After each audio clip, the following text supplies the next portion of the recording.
哎，你知道如果过一段时间形势好转了，我大胖媳妇和孩子要是能过来了，我最愁的事儿是啥吗？你知道如果他来这儿生活找工作，他最缺的是啥吗？滚滚红尘，茫茫人海，有人缺增高的垫儿，有人缺资源的链儿，他缺东方情商的最低标准线儿，俗称没有眼力劲儿。我不知道长江以南的朋友能不能听懂啥是眼力劲儿啊？眼力劲儿就是摸清周围人情绪的一种基础生存能力。缺乏此物者的集中体现就是领导喝水你刹车，领导夹菜你转桌。俺俩在厦门刚认识的时候呢，我就发现了他在这个领域上有点差劲。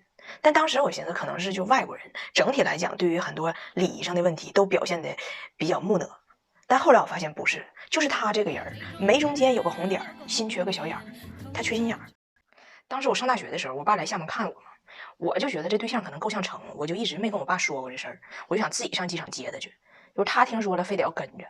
结果呢，我爸从机场出来，我看着我爸就以一个典型的东北方式打的招呼，我说到了爸，他就以为这是我爸名呢，站那儿漂白一片，也冲我爸喊到了爸，给我爸飘零都吓起来了。我爸心寻思，我这改革开放以后也没来过闽南，不知道这地方现在经济发展不停歇，落地就是跌。然后他这不就没有眼力见吗？我爸挺大个行李箱，他还干瞪眼不知道帮人拎，我就捅过他，我说你帮他拎呢。他说的，人家我看到老爸挺年轻的，你现在我就帮着拎，人家到老爸该多心了。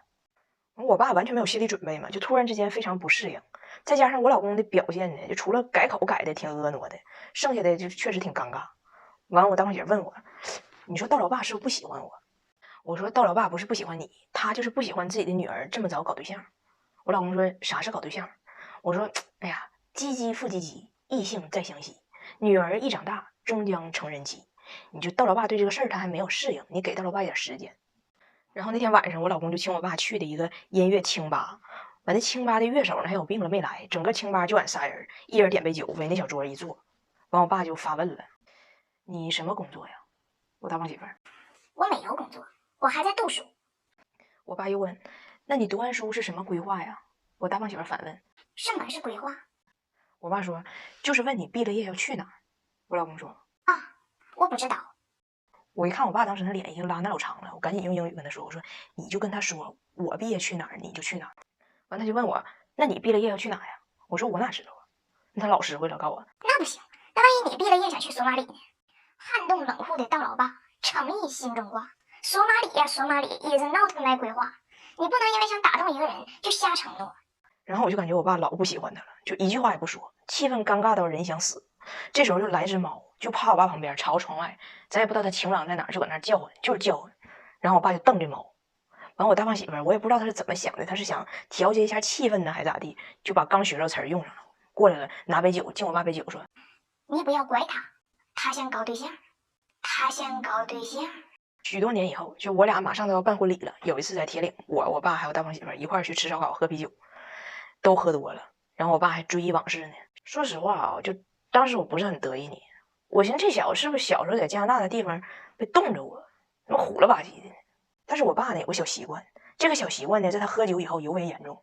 就他常年练书法，所以他就经常一边说啥一边在空气中他就得练这个字儿，就搁这练。然后他这嘴呢还得配合他这书法，就是可能是要吹宣纸啊还是咋的，就这边写这边。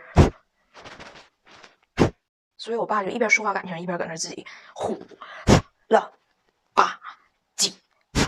我大胖媳妇就问我说：“我老丈人这衣服前面这俩兜底下破那老大口，他不知道吗？”我说他知道，但这衣服呢是我人生第一次打工挣钱给他买的礼物，所以他说破啥也得穿，除非你给他撕成碎片。就在这个时候呢，过来几个人要来敬酒，是我爸单位同事在这烧烤店认出他来了。但是我大胖媳妇呢完全没有察觉有人来，他那个不回弯的小脑袋里就回荡着那一句话：除非把它撕成碎片。他看他老丈人要起身，灵机一动上去呱家薅住了我爸胸口开线的两个衣服头。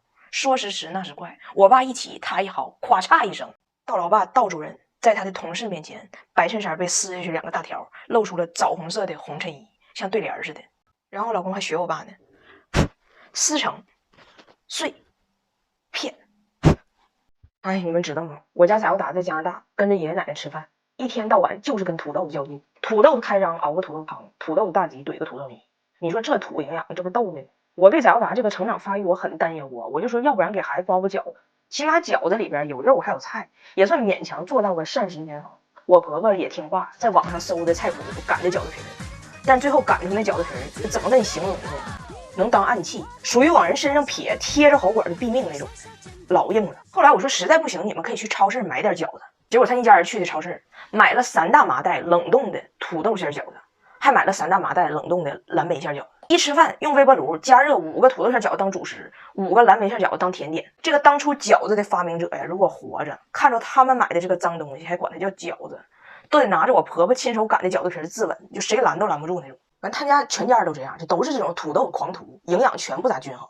完，我就天天叮嘱我老公我婆婆，我说我吧挺担心崽子像我一样的，因为身高在国外可以享受残疾人津贴，我不想让他享受这种资质，不是什么好资质。我婆婆的回答我都惊了，她跟我说，这有事儿就是该多高多高，跟你家长怎么问也没有关系。我说哎 Wendy 你自己看看啊，就你儿子自称1.8米，但体检的时候1.77.5米，写的明明白白，就这个身高在加拿大是不是属于加拿中？那这里边还有个原因，就我老公和他那俩妹妹不是一个爹。我老公的亲爹呢，确实是个儿比较矮，在加拿大属于就加拿大偏小吧。但是我老公俩妹妹的爸，也就是我婆婆现任老公，人家1.92米啊。那他这俩姑娘难道不应该是说咱说出生就39的脚吗？但我这俩小姑子都1.6米，你说这是不是营养不太对？我说我们可没有你们那么淡定。就我小时候，全家人瞅我不长个儿，瞅的都长个儿了。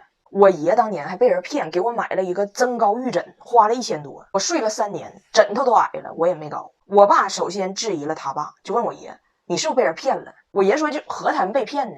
就算就是没长高，那肯定也是对这个营养吸收有好处。我爸说，一个枕头跟吸收营养有什么关系呢？那枕头里头缝的是唐僧啊，他晚上啃呢，我爷说，那你行你来。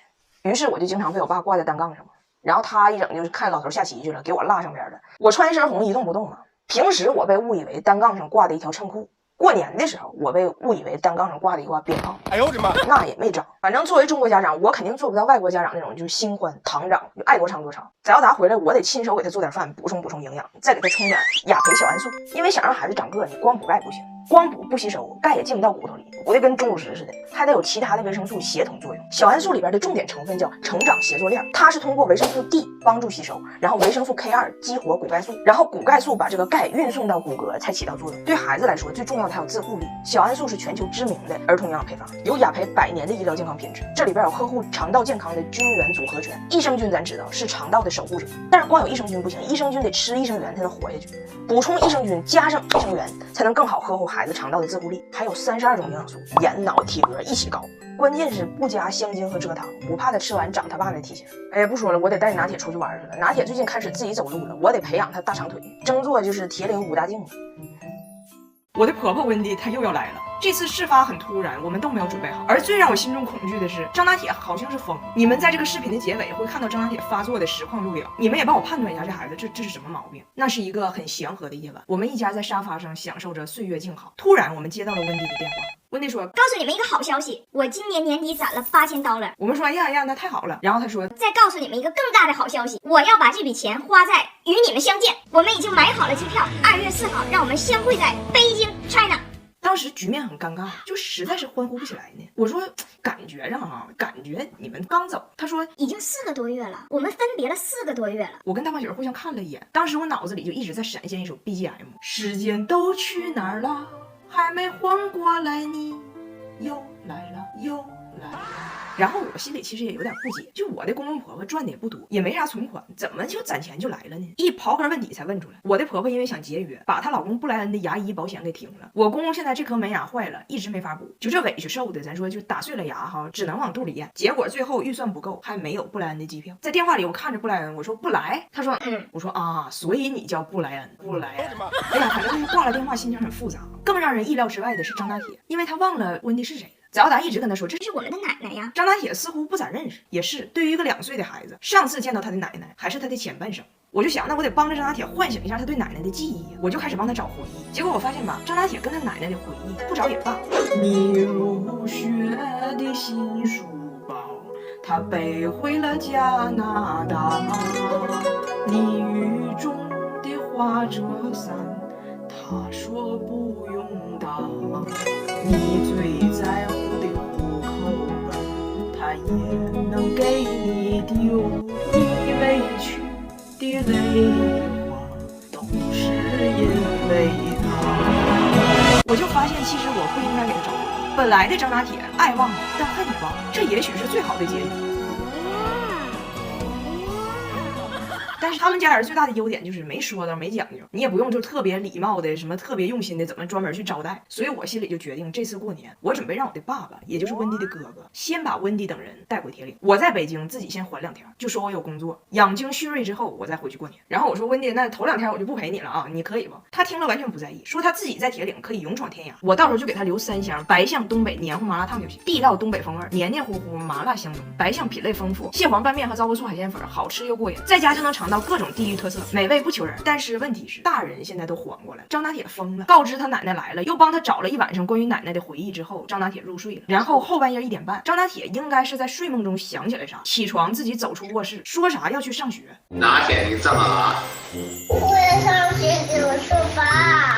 拿铁，你要去哪儿？我书包呢？我想